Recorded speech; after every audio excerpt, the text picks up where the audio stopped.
So, good morning, good afternoon, everybody. Erev Shabbos Kodesh, and we're still in the Milchama.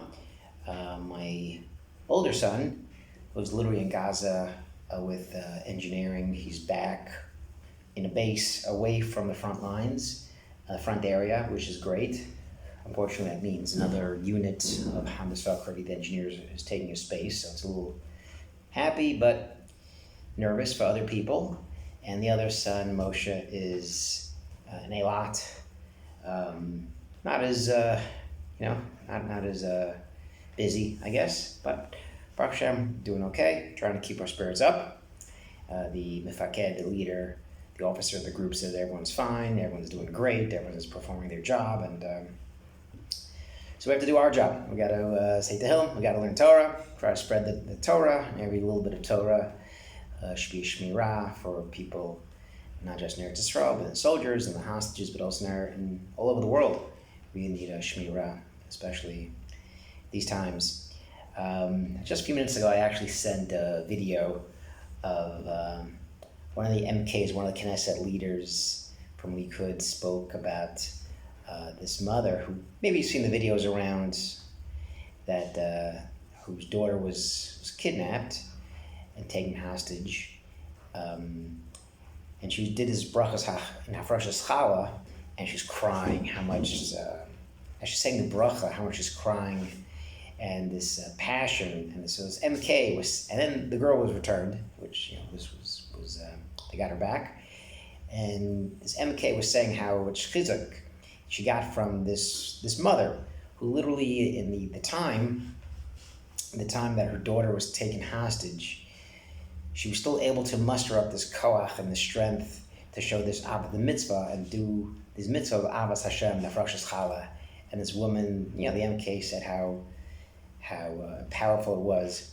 And my rabbi showed this to me after I told him about this Siva Shalom, which I'll say right about now. So there's your introduction. So this week we have the Keas Yitzchak, and first we talk about, it was a test. Hakim Nisa, this one is a test. The other ones were not tests. Also, if Yitzchak was going on the Kedah, should have been really a test of Yitzchak. Maybe the others weren't tested. So first we really talk about how this was really a test of Abraham, because Abraham's a man of chesed his whole life. And this was a serious operation of yira, of fear of Hashem, doing exactly what Hashem wants. So this was out of his range, really. So this really was a test for Abraham. Yitzchak, according to most Mefarshim, he knew about this. He sticks out his neck. And the Even Ezra said he did not know about it. But okay, be that as it may, most Mefarshim say that Yitzchak kind of knew what was going on there, and he stuck his neck out. So for Yitzchak, this wasn't that big of a deal. But for Abraham, to go in and slaughter, to do this, was a big Messiah. And the Baal Shem Tov, the Siva Shalom brings out the Baal Shem Tov, who talks, this is the Olam HaNisayim. This is the world of Messiah. It's not just Abraham, it's every person. We said this last week and the week before, that every person, every situation has their own test. And some people have some kochos, and they're tested in some areas, and something that they're not great at. Yitzchak had Yisurim, and he overcame it. Yaakov, and they became great after their tests. Yaakov didn't do great until he was tested by Esau and tested by Lavan. And Yosef, his whole life really started after the test of Potiphar and after the test of Mitzrayim, being with Paro. So really, the essence of people's life, at least the avos, go to levels after the test. So as opposed to looking at tests and saying, oh, this is the worst, this is going to really kill us or knock us down, this is really time to shine. Doing what, in the time of your strength, a test is not really going to move you to different levels. It's doing something that's really out of your range that kind of brings to this level. And the Siva Shalom brings down a very interesting point, a different level of what this test was. So right after talks about the Kedah, he says that it wasn't just simple, doing what Hashem wanted, because other people learned, it wasn't just Torah, wasn't listen to Hashem. Other people listen to Hashem. Other people have faith. that, Michal Bazaria, they went into fire. Daniel, so other people have done. Nashon goes into the sea. Why was Abram really this Ohavai? What's Abram's strength over everybody else who ever lived?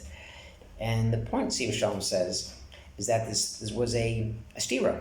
This was a contradiction. Because Hashem said, you're going to have children, and Yikar Zara, you'll have from Yitzchak, and then right afterwards, it's kill Yitzchak. So, think back. If your spouse says to you, don't go to the store. Whatever, do not go to that store. Okay, sure. Don't say anything. Next day, okay, here's the shopping list, go to that store. So, most people, or everybody, says, wait, are you sure? Let me just make sure you got this right. I should go or I shouldn't go. What do you mean? Well, yesterday you're pretty adamant that I shouldn't go, and now you're saying to go there. Are you sure about this? So there, again, you may do it at some point. So some of you may be answering, well, I'll do it. That was the last thing. I'll do it. And some of you say, you know what, let me question, make sure I got the right directions, the right instructions. And some people would say, I'm not doing it at all because this person's whack. It totally doesn't make sense at all. Yes, no, let me just do nothing. Maybe that's the right answer.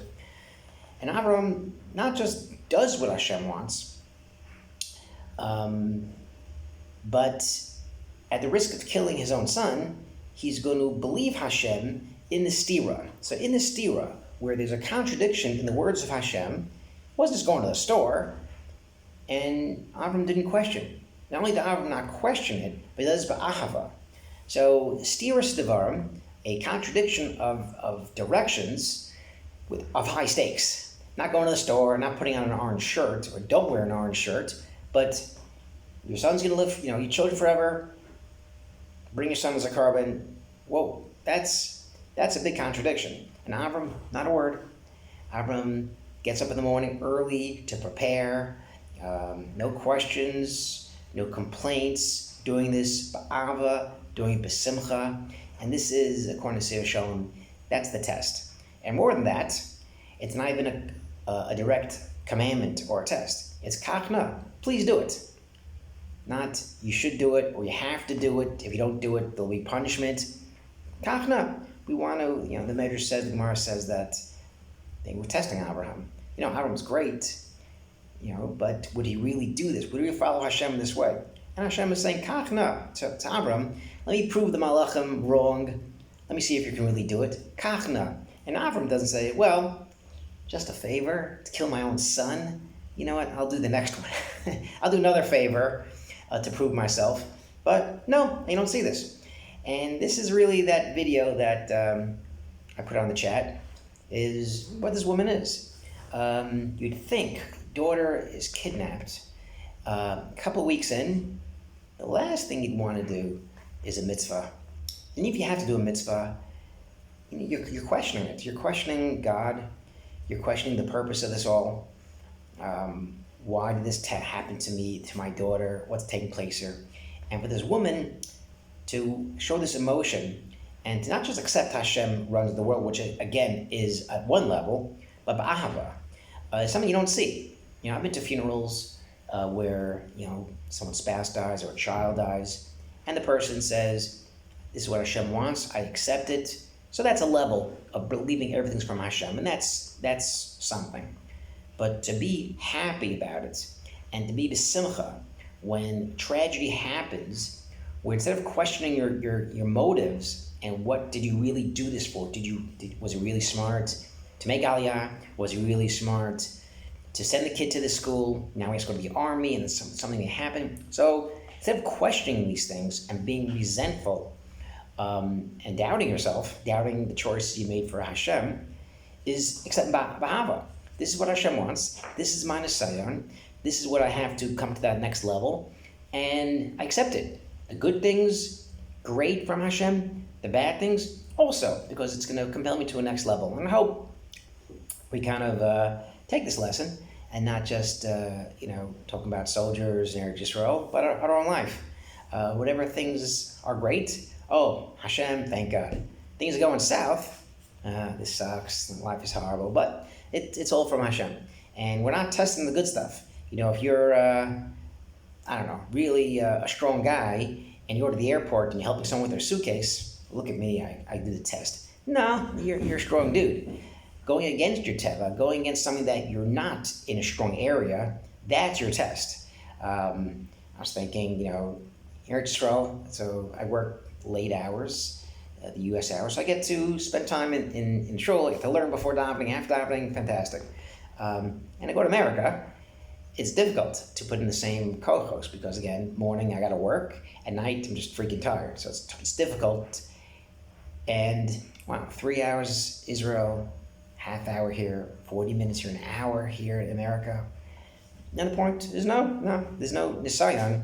If you have half a day not doing anything, your bicycle, learn, okay, it's commendable, but there's no nisayon there. There's nothing that you didn't go to the next levels to show your Mesiras Nefesh for Hashem. Go to America, and between meetings or on the train or on the railroad, opening up a sefer when you're really not in the mood or you don't really have time to do it, that's nisayon. So instead of looking down and being upset and being places where you can't really fulfill the mitzvot of Torah properly, you can take solace in the fact that those are the places where we have the nisayon, the places that are the most dark. You have to love Hashem in those places, and that's the greater test. Shabbat Shalom from Eretz Yisrael.